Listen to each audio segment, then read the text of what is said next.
জন্মেছিও struggle নিয়ে। ये तो लेटेस्ट न्यूज़ है।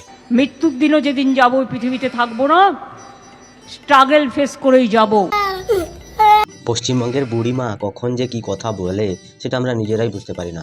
তিনি নাকি জন্মেছেন অনেক স্ট্রাগল নিয়ে। কখনো বলতেন তার বাবা চাকরি করতেন, কখনো বলতেন তার বাবা তিনি একজন স্বাধীনতা সংগ্রামী ছিলেন। সব কিছুই আমরা মেনে নিয়েছি, যেহেতু আমরা দেখিনি তাই। আবার তিনি শ্রীমতীও লেখেন, কোনো স্বামী না থাকা সত্ত্বেও শ্রীমতী মমতা বন্দ্যোপাধ্যায়ের অনুপ্রেরণায় এই জিনিসটা নির্মিত হইল। তিনি স্ট্রাগল নিয়ে জন্মগ্রহণ করেছেন, মানতেই হবে। তিনি কখন যে কি বলেন, তার জন্মকাহিনী, তার প্রত্যেকটা কাজের ধরন, সব কিছু নিয়েই তার মনে একটা গভীর সংশয় আছে। তার কারণ, মানুষ যদি তার নিজের সম্পর্কে না জানে তাহলে তো ঢপ আর মিথ্যে এ দুটো তো সে বলবেই। তো আজকে এই ঢপবাজ মুখ্যমন্ত্রীকে নিয়ে কথা বলবো। তোমরা ভিডিওটা শেষ পর্যন্ত দেখতে থাকো, কথা দিচ্ছি দারুণ মজা পাবে। তো চলো আর বেশি না বকে ভাট, আজকের ভিডিওটা শুরু করা যাক। তো হেই বাঙালি, হ্যালো বাঙালি, নমস্কার বাঙালি, কেমন আছো তোমরা সবাই? আশা করি অনেক অনেক ভালো আছো। আজকে একটা নতুন ভিডিওতে তোমাদের সবাইকে অনেক অনেক স্বাগত। अरे हाँ भाई हाँ।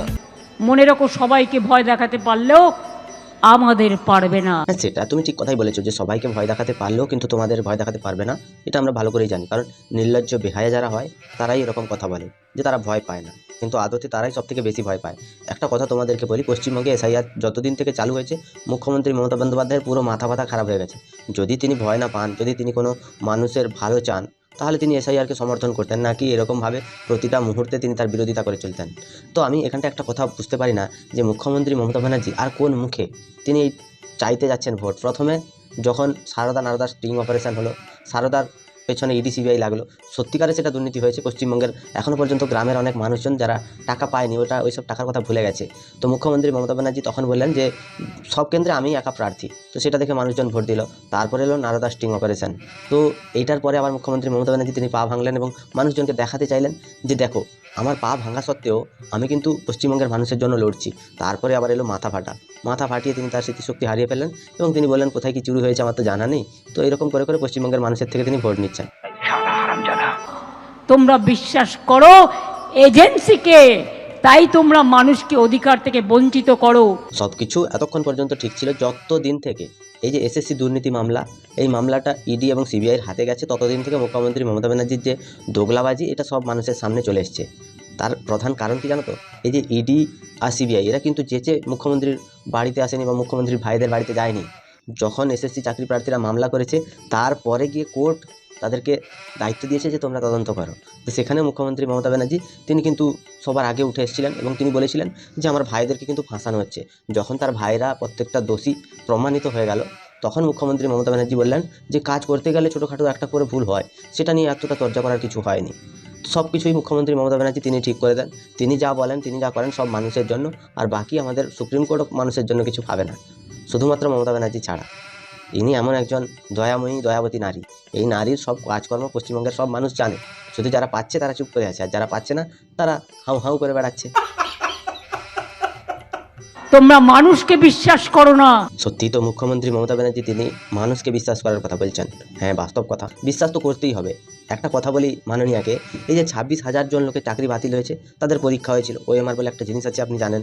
পশ্চিমবঙ্গ সরকার বা পশ্চিমবঙ্গ মধ্যশিক্ষা পর্ষদ তারা কেন এজেন্সিকে দিয়ে ওএমআর শিট পরীক্ষা করাচ্ছিল, যে ওএমআর শিটের কোনো কপিই তাদের কাছে নেই, ওই সংস্থাটা, যেটা পরে স্বীকার করেছে। পশ্চিমবঙ্গে এই যে বিদ্যুৎ সরবরাহ করা হচ্ছে, সেটা একটা এজেন্সিকে দিয়ে করানো হচ্ছে। মানুষকে বিশ্বাস নেই মুখ্যমন্ত্রী, তাই তো তিনি এজেন্সিকে দিয়েছেন, আর এজেন্সি প্রতিনিয়ত বিদ্যুতের দাম বাড়িয়ে চলেছে।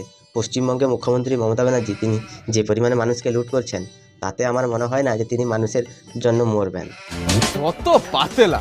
আমি রবীন্দ্রনাথ ঠাকুরের ভাষায় বলে যাই, মানুষের অধিকারে বঞ্চিত করেছো যারে, সম্মুখে দাঁড়ায় রেখে তবু কোলে দাও নাই স্থান, অপমানে হতে হবে তাহাদের সবার সমান। এবারে আমরা আসি মানুষকে অধিকার থেকে বঞ্চিত করার কথায়। হ্যাঁ, মানুষকে অধিকার থেকে বঞ্চিত করা হচ্ছে, সত্যিই বঞ্চিত করা হচ্ছে।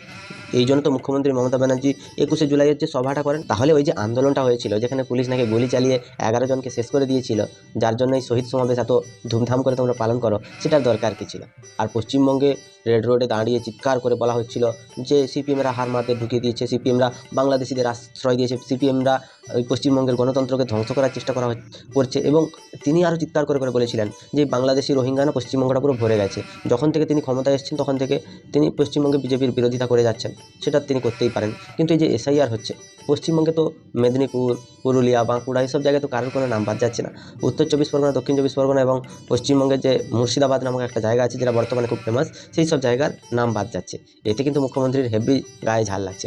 মতুয়াদের বলছেন যে বিজেপি চক্রান্ত করছে তোমাদেরকে এখান থেকে বার করার জন্য। তো পশ্চিমবঙ্গের মুখ্যমন্ত্রীকে একটা কথা বলতে চাই যে মতুয়ারা, তারা তো এতদিন পর্যন্ত পশ্চিমবঙ্গে তৃণমূল কংগ্রেসের রাজ্যে বাস করছে, তো তৃণমূল কংগ্রেস তাদেরকে নাগরিকত্ব দেওয়ার জন্য কি চেষ্টাটা করেছে? না কটা চিঠি দিয়েছে। আর পশ্চিমবঙ্গের মুখ্যমন্ত্রী চিৎকার করে করে বলছেন যে আমি সুপ্রিম কোর্টে লড়ে এসেছি। হ্যাঁ, এটা খুব ভালো কথা, পশ্চিমবঙ্গের মানুষের জন্য লড়েছো। কিন্তু আমাকে একটা কথা বলো তো, পশ্চিমবঙ্গের মানুষের জন্য লড়েছো এটা সবাই দেখেছে, কিন্তু 26,000 জনের যে চাকরি চলে গেছে, আমাকে সেই কথাটার উত্তর দাও যে সেখানটায় লড়তে তুমি কেন যাওনি? সেখানটায় কেন কপিল সিব্বলকে এত কোটি কোটি টাকা দিচ্ছে রাজ্য সরকার থেকে? সে কি তোমার বাবার ছেলে না অন্য কেউ? इसकी माँ का भोला चेहरा। বিচারের বাণী আজ নীরবে নিভিতে কাঁদবে। যেমন করে অভয়ার বাবা মা কাঁদছে, যেমন করে পশ্চিমবঙ্গে তাপসী মালিকের বাবা আজও কাঁদছে। যতই মুখে তৃণমূল তৃণমূল করুক, কিন্তু সে ভালো করেই জানে যে তার মেয়ের লাশটা নিয়ে পশ্চিমবঙ্গে মমতা ব্যানার্জি কতই না রাজনীতি করেছেন। এই যে 11 জন শহীদ আছে তৃণমূলের, সেই শহীদদের যে লাশ, সেটা নিয়েও মুখ্যমন্ত্রী রাজনীতি করতে ছাড়েননি।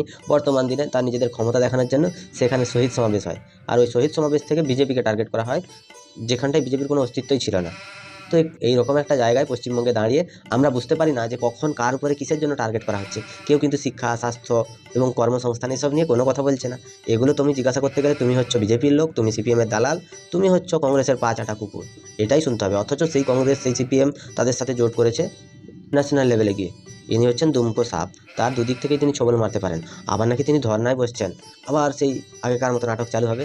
ধর্নাটা কিসের জন্য বসছেন, বা ধর্না সেখানে বসার জন্য এত বড় স্টেজ, এত হই হল্লোড় হচ্ছে, পুলিশের নিরাপত্তা দেওয়া হচ্ছে সেই ধর্না সেখানে গিয়ে, মানে মানতেই হবে পশ্চিমবঙ্গে যেন মেলা লেগেছে। মুখ্যমন্ত্রী মমতা ব্যানার্জি ধর্নায় বসবেন নাকি রাজ্যের ক্ষমতায়, সেটাই তো বুঝতে পারছি না। এখানটায় আলাদা লেভেলের স্বাদ চলছে। যখন পুরো পশ্চিম এশিয়া জুড়ে যুদ্ধের দামামা বাজছে, তখন আমাদের পশ্চিমবঙ্গে মুখ্যমন্ত্রী মমতা ব্যানার্জির নাটক চলছে। মাদারের বাচ্চা। আজকে কাঁদছে, কাঁদে, নাগিনীরা চারিদিকে ফেলিতেছে বিষাক্ত নিঃশ্বাস। এই সেই নাগিনী মমতা ব্যানার্জি, যিনি তার বিষাক্ত নিঃশ্বাসে পশ্চিমবঙ্গের সাধারণ মানুষদের তিনি পুরো ধ্বংস করে দেওয়ার চেষ্টায় আছেন। তার কারণ একটাই, পশ্চিমবঙ্গে সাধারণ যারা জেনারেল কাস্টের মানুষ আছে তাদেরকে পুরোপুরিভাবে সব কিছু থেকে বঞ্চিত করার লক্ষ্যে তিনি এগিয়ে চলেছেন।